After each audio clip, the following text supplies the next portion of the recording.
If you've been following the evolution of Korean cinema and television over the past decade, you've likely noticed a recurring pattern where certain actors become synonymous with an era.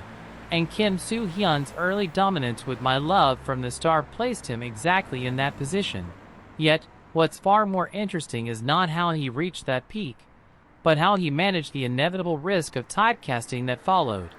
Because playing an otherworldly, almost untouchable character like Do Min-jun could have easily confined him to roles that rely on charm and mystique rather than complexity, and industry analysts at the time speculated that his next steps would determine whether he remained a star or evolved into a respected actor, which makes his decision to take on the film reel particularly controversial, as it represented a drastic tonal shift into darker, more experimental territory.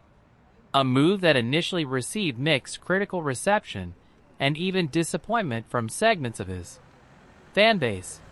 But what often gets overlooked in retrospective discussions is how this project revealed his willingness to take creative risks that could potentially damage his image in the short term for the sake of long-term artistic growth. And this is where the narrative becomes more nuanced. Because while Reel did not achieve the success many expected, it demonstrated that Kim Soo Hyun was not content with repeating formulas. And when you examine fan discussions years later, especially in online communities, there is a growing appreciation for that phase of his career as a necessary disruption that prevented stagnation, suggesting that failure, when analyzed correctly, can serve as a structural pivot rather than a setback. And by the time he transitioned into later projects, including his post-military comeback, the contrast between his earlier polished performances and his more layered, introspective acting became evident, reinforcing the idea that risk-taking, even when it leads to criticism, can expand an actor's range in ways that safe choices never could.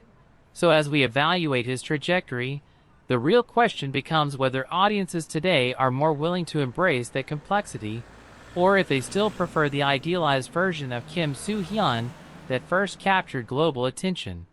And how will that tension influence his future roles in an industry that constantly negotiates between artistic ambition and commercial expectation?